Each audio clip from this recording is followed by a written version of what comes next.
am here with Danny and Emma, Danny Stowell and Emma Lee. They are the owners of Cheshire School of Dance, and they are getting married soon as well. So she won't be Emma Lee for much longer. And they're both professional dancers, and they were very successful. Danny has won pretty much everything you can win in the UK: juvenile, junior, youth, amateur, ballroom, Latin, and 10 dance. And Emma, she was the Serbian champion, so they're two champions that we have here. So if you could just tell me a little bit more about your background, how you started dancing and all of that. Maybe. Started when I was about 6 or 7, just a little medley school in London, and sort of then progressed obviously to go on to open and everything. But I kind of started with not only Latin and ballroom, but kind of other dance as well, like disco, rock and roll, and like street dancing. So that's how I kind of started. I started when I was 4. I started dancing because my brother done it. So anything my older brother done, I wanted to do. And yeah, it kind of went from there. I started off in a medlist school, which we have a system in the UK where we get grades. And that helped me learn everything. That's kind of my foundations as I went through my career. And then when I got to I was quite late on what we call the open circuit. It's where you're lucky enough you get to dance with your partner and represent your country. And I went when I was about 13. And I remember my first comp. I remember I stepped on the floor and was like, oh my God, these guys are so good. And I knew a little bit about it because I'd done formation and team matches within a group. So I wasn't used to just me and my partner out on our own. And then when we were on the open, I remember I said, one day I'm going to be in that final. And within a year, I was there. And I was very lucky. Within a year, I put my head down, worked hard with some new coaches, and I ended up receiving what you said at the beginning. So I've been very lucky. And then what made you want to become dance teachers? Because obviously after you finished dancing, I suppose you could have chosen other things to do. I think I kind of got inspired for that when I moved abroad when I was about 19, and I moved to Serbia, and we kind of, not that we didn't want to, but we kind of was thrown into a studio, and we had to work with all the kids, and I had to even work with kids that didn't speak my language, tried to help them with English because they needed English when they went to competitions. And we probably had about maybe 16 couples there to look after, little couples ranging in different ages, and we would all go to competitions together or support each other. And that kind of made my decision, while I was already competing, that I actually wanted to do that when I considered like stopping. Yeah, and I suppose mine's kind of similar. But I was lucky growing up that I had brothers, and I got a sister, and anything we done, we got really into. So any sport, and dancing kind of took the center sort of role through all of it. And all right, I was lucky in all sorts of sport. I'm kind of a sporty person. So whenever I got good at something, I had to decide. And dancing, being lucky enough to sort of win a championship, kind of made that decision of where I wanted to go. But obviously, going through all these different sports, you learn about team, you learn about being together in a group, and obviously going at it yourself, having coaches behind you and things like that. And they kind of influence you as you go along your career. And kind of, they're already embedded into it, you know, when you do decide which thing you want to pick, whether it be education, sport, whatever you're into. They kind of pave the way for you. And it's kind of blended into you that you will go on to kind of share your knowledge as well. And it's something like, obviously when I left school, I obviously was dancing a lot of the time, so I had to get sort of a part-time job to help. So my mum, lucky enough, she owns a catering company. I went and helped. And within that, something that kind of really made me, I want to teach something, was there was a group of children at one of these schools that I was at who had disabilities or special needs. And we went along and I just connected with them. And I found ways to adapt, to help. And they asked me to stay after my job for a little bit before I went to practice. And I was so inspired by teaching these kids helping them out, that it was definitely right. I'm going to try and put that into my dance. It's something I want to do.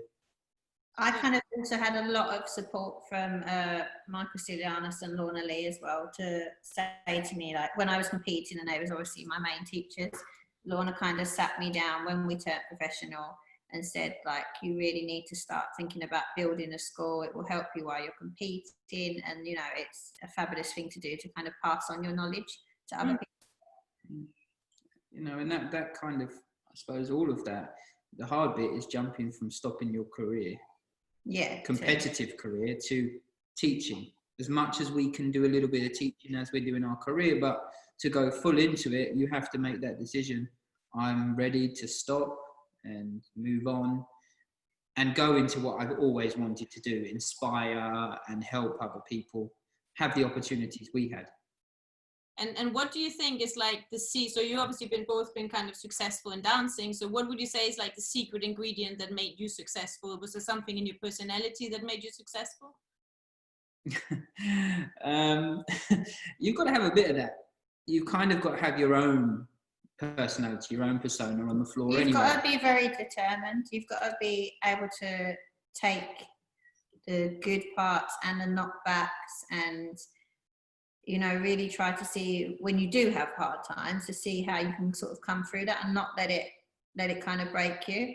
And you've kind of got to be a little bit, I think, to be in this sport, you've kind of got be a little bit nuts, you know, just to carry on and to sort of to get through and to have that determination to come from just doing it as socially, or just kind of doing it just at the lower level, to kind of doing it to the high level. You've got to be, like, I think, quite a peculiar person to kind of just... Yeah. And it's hard. You've got to be willing to go in your own little bubble. And that's the hard bit for a lot of people. Yeah, come out of your comfort zone, I think, as well. You know, it was hard for me. I'm a people's person. I like being around people, but actually separating that and going, right, this is my bubble. This is what I want. Not what other people want, what I want. And it was hard for me because I came from a school environment, growing up in that medalist thing. And then when I went on the Open, that was hard.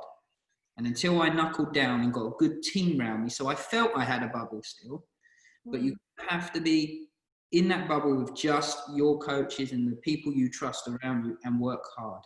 You've got to have a bit of backbone, as Emma said, take the punches and roll on with them. You've got to be able to sort of just put all your focus into that one thing as well. You've got to be, I don't want to use the word narrow-minded, but kind of just tunnel vision of kind of, this is what I'm going to do to really make it. Because you can't be going everywhere. You've kind of just got to get to that. You've got to commit to it. All right. Yeah. And it's like any child growing up, you do all sorts of different things that maybe you can go on and do what you love. Like, I was lucky, I played golf, I was a rugby player, done things, swimming, you know, Emma swimming and gymnastics, things like that. But you have to then pick you kind of choose. You have to pick one. You have to sacrifice that. You know, like Emma was high up in swimming and things. Me in golf and rugby, I played for Kent, my local county, for years, and then had to make that decision. This is what I want to do, and put everything into it. And as you said, you're going to go through those hard times, but you've got to be the one who's going to work harder than the person next to you. And you most of all have to do it for yourself. You can't be doing it for a parent, for a partner, for whoever. Yeah. You've got to do it for you. You've got to want to do it for yourself, because sometimes it's just you, or just you and your partner. So, like, you have to do it for yourself. It's that thing, isn't it? You've got to love what you do. If not, don't do it. Yeah.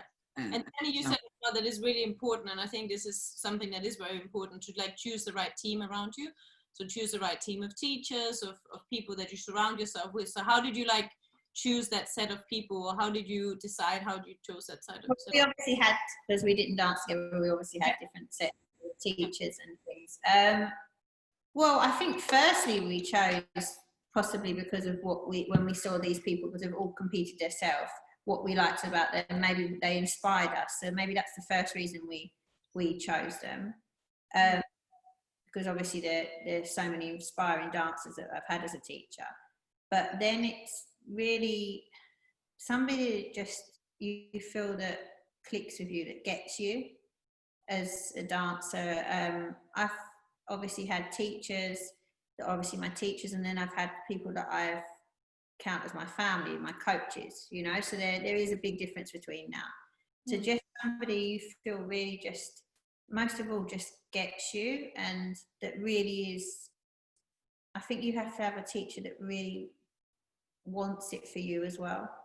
Yeah. You know, and as teachers, we can kind of like help you on that way. We can't do it for you when I'm looking from the other side now, but we can definitely help you and guide you because we've been through it. Yeah, I think that's like, for me, I picked a team around me really without realising. From growing up, I'm very lucky that I had a dance school that was literally, it's a 1 minute walk round the corner. But they've backed me ever since. And they even admitted they held me back. They didn't want to let me go. But the time was right. Off you Which go. I think happens with a lot of dancers. And it does. But you need to pick people like stepping stones. You've got to go through that next sort of barrier. Because obviously, teachers do get older, young ones come through, times change. But you've got to pick someone, for me, big time, who's been there and done it. That's what I always believed in. Someone who's been there and done it, I want to take their knowledge. They've been lucky enough to be successful and be at the top. Why were they and how did they get there? And pick their brains. And for me, getting a team around me who I trust. I'm very about trust. I've got to trust you. And then finding that little pocket, not just with our ballroom and Latin, because as Emma said, there's so many people in our industry who you could pick as teachers. You've got to get that bond and that connection. And as I said, pick someone who's been there and done it, and then go through the stepping stones. And then it gets to a point in your career where, right, I need to add something else, because dance is not just about, obviously, the better you get, you just stay with the same. You also need to have people for choreography. One might be performance, one might be that, one might be this. And then you have your overall coach. The coach was the one or two people, I had a husband and wives, who I trusted with everything. I call them my mum and dad of the ballroom world and Latin world. And then I also stepped out, a bit like we're here talking to you. I also went and had a sports psychologist, because it gets tough. It really I think does. that's really important, to have somebody to take care of your, not just your, because you're kind of being taught by your physical health and dancing. I think it's really important to take care of your mental health as well, because you have a lot of pressures just as a performer in general, not just in a Latin born dancer, but as a performer, you have a lot of different pressures. It's very antisocial. You can't, just go and mix work and do whatever. You may along the line miss parties, miss family gatherings, because you are so focused on your traveling. You might be traveling to other countries, you might be training a lot. So you definitely have to have sometimes somebody to care about your mental health. Yeah, and that's that commitment, isn't it? It's committing everything and missing that. We both missed, Emma, the same when we obviously we've missed our youths, but we didn't at the same time, because I'm doing something I love. And then having that side when you do doubt things like that, did I do the right thing? Or say you went to this comp, or sounds bad in our industry, I said the wrong thing to this person. You need that person to kind of clear your head. Yeah. And you were right. You were good. And I think some people are sort of embarrassed to sort of say that they need that kind of help, but I think it's really like, even if you just think out of our world, I'm sure, I'm positive, and I've looked into things that's like top sports people, be it tennis, footballers, I think definitely have mental coaching as well, and I think that's like a really big thing. It clears your mind. It's a wrong idea to think that it's because there's something wrong with you. It's totally. Like and get the best out of yourself. So it's not really a matter of like, it's somebody from an outsider point of view helping you get to your peak performance. It's not something wrong with you, it's not there's something, but every human has doubts and things that they can't process maybe alone. So definitely not that it's something wrong with you, it's just that you're actually being the one that really wants to get to that peak performance. They take all those questioning moments away. Yeah. Well, they not take them away. They make you really analyse it and think about it, because we're human at the end of the day. Forgetting sport, forgetting whatever, we're human. Yeah, we have feelings. So we doubt ourselves. we're questioning ourselves constantly. We have highs, we have lows. 1 second we're not feeling something, the next week we are. You have good weeks and bad weeks, and that goes through practice, through competition. And that's the thing, we work so hard with our coaches or teachers and at practice to try and get the best performance on that one day for what? A dance that lasts 2 minutes and you've got 5 of them. Because it's so easy, I think, as a performer to sort of, before you step on that floor, tell yourself all kind of negative things before you go on there. So if somebody could help you with that, you can probably get your better performance out of it, because you're so easy, you can destroy yourself, I think. Let alone put a partner in the mix. It's so easy to destroy It's not yourself. just about us, is it? Now you're dealing with someone that you spend all the time with, every second you can of the day, of the week, of the month, of the year. You're constantly with that person. And if you can't, this is like your brother or sister, or it may be your partner in life, I don't know. But to try and stop, we all have arguments. To drop it like that is hard. Some people can't do that. Some people hold on to it. Might take them the rest of the day, but you've got to learn to drop things like that. And it's all about that moment, because that's what you work for. You work for that moment to get your best performance. Obviously, that person, if you do seek like somebody to help you with that, that's where it can obviously help. Yeah. Yeah. So of course, it sounds like mindset has been like really important in your career, and of course, I think it is for anyone who's successful. So now when you're teaching, how do you kind of help your students cope with that, or how do you like instill that kind of right mindset into your students? Just send them to me, not him. Oh no, I'm totally like, literally, I'm totally different as a teacher than what I was as a competitor. I think I was so much harder on yourself than you are on your students. Because you almost, as a competitor, which I don't want my students to be, always kind of, you've got nobody else to blame but yourself if something goes wrong. You're so hard on yourself, but sometimes you don't see the good in you. So I'm like, really, I try to instill in my students, like, there is always something good, there always some positive. Yes, we have things to work on, but don't tear yourself down, because tearing yourself down is not gonna help. You have to go on there to perform. So yeah, totally different. And I think your own mistakes as a competitor and being maybe too hard on yourself, or never thinking something's good enough, you see it in your students, and I think you can recognize it more if you've been through that. So I think it's a good thing to have that competitive experience, because you can see when something's happening to them. So sometimes you can feel, something is like, they go to big competitions, you can feel them breaking and starting to crumble inside a little bit, and you can see that, and hopefully you can help that as a coach and a teacher. You've been there. You've also got that thing of, or my thing, because I am very competitive. It's my good thing and it's my bad thing. But my thing, like I say to my students, I don't want them just to be okay. They come to me for a reason, and I want them to be the best they can be. Yeah. So I push them in the way that I tell them, I want you, my objective as a teacher is to make you, or give you the knowledge that I've received over the years, champions before me as well. It's always gone down the line of champions. Give you that knowledge built on, because time moves on with dancing, we progress, and be better than I was. That's my objective, which I need as a competitive person. Always want your students as a to be teacher. Better than you were. My objective is to make them better than I was, but in the right way, with all the knowledge I've gained as well, because I'm not my coach when I was competing.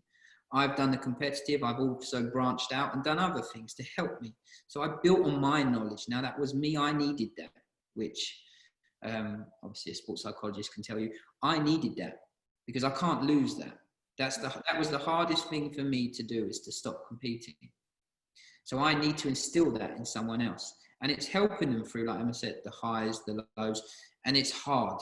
It is hard as a teacher, because you're standing on the edge of the floor. Because we turn up to every single comp. We're a bit like that. We turn up to every single comp, no matter where it is in the world, we still go. And that was our objective, to always be there, because it's hard at the top. You can't always have your coach with you, but we tried to, and be there whenever we could. And the hard bit is seeing it. You can see it happening. You can see when they're having a bad day, seeing that. And if anything, we feel it probably more than them. But it's changing. We're kind of trying to be the sports psychologist for them, but we can only use the knowledge that we own, and we just have to try to push them as much as we can, but also be a safety net for when, you know, it doesn't all go right, because we know through our career it doesn't always go. And as we said to them, it's not a problem. You have a bad day, get back and work harder than everyone else. So if someone's working 10 times harder than that person, you work 20 times harder, and we get back and we really get them to work. And at the end of the day, you can always change an outcome, you know. So if you work harder, the outcome can always change in our sport. Yeah. What would you say is the biggest obstacle that you managed to kind of overcome in your career, and how did you manage to overcome that? Do you know what? There's so many things where you overcome them, but me personally, I'm a bit arrogant and I don't let the walls get in my way. I was so tunnel vision that I would knock it out. I'm a bit like that. I just think, no, there ain't nothing going to stop me. But you know, there was one thing that did actually think about it, and that was deciding to stop. And I stopped really for me a bit too early, but it was just one of those decisions that was kind of happened. Things moved on, and then I went, do you know what? All right, I've done this all my life. I want to learn something else. I was down, and that's the other emotion of it. The first time my partner and me, we split, she stopped, I was down, and I don't get down, but I got down. And actually was one of my coaches sent me off, because I was helping teach at their studio, sent me off on a fitness course. Just some fitness dance thing. I went off, and within 2 weeks, because I had this freedom again to be myself, express myself, have fun, I was off in Australia doing this fitness thing. And I then changed my mind, changed my outlook on everything. Actually, there's more out there to learn and to express. I had more in me. But that was probably the hardest thing, in coming, even today, you know, coming to terms with you can't go back, Danny. Times have changed, things move on, and it may have only been a few years, but people progress, people get good. Okay, yeah. To get back to that level, and if I didn't reach where I was at number one, that would probably hurt me more than anything else. So I have to kind of accept, that's the hard bit, accepting that it's done, and now you've got to focus on putting the time into our students. I think for me, it was probably always thinking that you're not good enough. But I think that I overcome that obstacle when I stopped competing. I don't think I ever actually overcome that. Everything seems to be when you're competing, it's always kind of like, because you have that competitive edge, oh, it's not good enough, it needs to be better, it needs to be better. Where I think, like, now when I stopped competing, I kind of got over that, and it wasn't that I ever thought that everything was better then, it was just that I kind of stopped caring what people thought as much, and I started to care more about what I felt, or somebody closer to me, not everybody else. And I kind of, you know, I think it was just that I overcome that whole thing of needing to worry about what everybody else thought of me, and just concentrate on myself and, you know, my loved ones, what they thought. Yeah, and you got that thing, it's you've got life as well. That was hard. It's not just about that tunnel vision of it's just this. Yes, it is for those many years, and then you actually, do you know what? You have got to provide for yourself. You've got to get a house. You've got to have a family at some point if that's what you want, and those sort of things. And you, if you feel you're at the peak of where you can be, you've got to accept and move on and do other things in your life. Like we said, you've got the family side, but you've also got your students. If not, are you ever going to start that where you can then pass on the knowledge? Yeah. And I think that we barely, like, anyone barely talks about, but I think this transition from being a dancer and having tunnel vision, and you're a dancer and this is all you do, and this is like your whole identity, and then suddenly you're not a dancer anymore, and then you're like, oh. So you've had all this like goal your whole life, and then suddenly that is taken away, and for sure that is quite a challenge. It's very hard, and sometimes you find yourself slipping back into that, especially if you continue to be a coach or a judge or something. Sometimes you find yourself, I know we have found ourselves slipping back into that to sort of to achieve something. It's like, it was your rumba walks around the studio, you can't stop. exactly. I mean, for us, it was like for last year, it was a very big goal for us to have the national champions, and we kind of in the juvenile, we kind of set our sight on that. And in the end, you could find, by the end of it, before it came to November, you could find us two even slipping into that whole tunnel vision again, and even down to standing there when the results were called.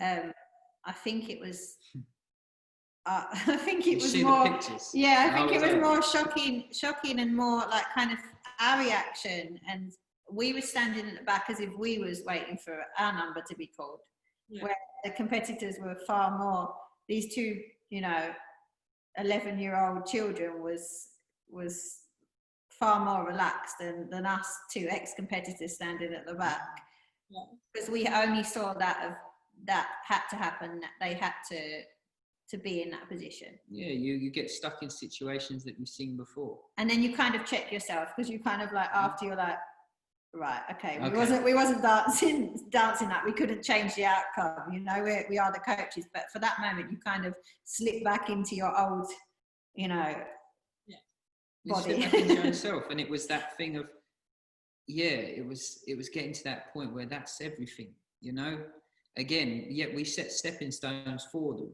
using what we've learned over the years. Like we said, we tried not to get to that point where we would overtake our students, if you want to call it that. And we set stepping stones. We said, we're going to get you here, but I think on the day it went out the window. But instilling that positivity to them as well. So it's using the things we picked up. You've got to be positive and know that we can pick them up. We said, you're going to have hard times. It won't happen. And especially with ours, because let's be honest, in our industry, some people just go to everybody and they get confused. So much information, they don't know where they're doing. And it's one of those. But our kids just trusted in us. And then you've got to take that sacrifice. Oh, what if it doesn't happen? How are we going to do it? So it kind of almost felt like the both of us was on the floor, because it was us, the only teachers. We set those stepping stones for them, and we got there. And then that day, like you say, I felt I was there waiting to get the trophy again, but it wasn't. It was not wanting to see these kids disappointed after all that hard work. And we're just lucky that it paid off and they were double champions. Yeah. So the last question that I had, and it might be a little bit of a difficult one, but what is the best advice that you got through your career? So maybe from a teacher or from other dancers or from your parents, like what was the best advice that you got in your career? I got a couple. Yeah. And I'm a bit like that. I've always stuck by a couple of, I'm into quotes and things. And I had this obviously finishing my career and trying to find other things to help. And I have that one, just be yourself, just do you. And I kind of stick to that with my kids. And I have another one that, all right, I've got it on my arms, but I live by this. And it says, look not mournfully into the past, it comes not back again. So I say that to my kids, they laugh because I use it in how you hold your frame up and show your arms and blah, blah, blah. But I tell them that one, you don't look at it because it's dipping down. Don't look in the past. It's even down for them so they don't see it in their frame. And then the other one says, I shall go forth to meet the shadowy future without fear. And I kind of tell them that all the time. And some people think I'm crazy, all these quotes, all you're in your head. But it's not. And it shows off to them when I have my frame up and we're in the position. And it tells them, you don't know what's going to happen, but just go into there, no worries, no fear, and give it all you've got. All that hard work one day will pay off. I think for me, it was just something that one of my teachers said, Gaynor Pfeffer, she kind of said in one of her lessons that you just have to be, like I said before, a little bit different, a little bit crazy to even survive this business. So don't be scared to be different and be you. And I think that's like kind of, we're all different, and I think we kind of have to think of that and know that. And that's it. It's come with sort of the same. We did go to the same teacher, and it's the same sort of message. Be yourself, just do you. And I think this is a great way to finish as well. But I think also it's what's so nice about this is all these skills that we learn in dancing is something that we can be applied in life as well. So whether you're a dancer or not, I think those are good advices or good quotes to live by. Yeah. So thank you very much for talking to me today, and yeah, thank you very much. Thank you for having us. Thank you.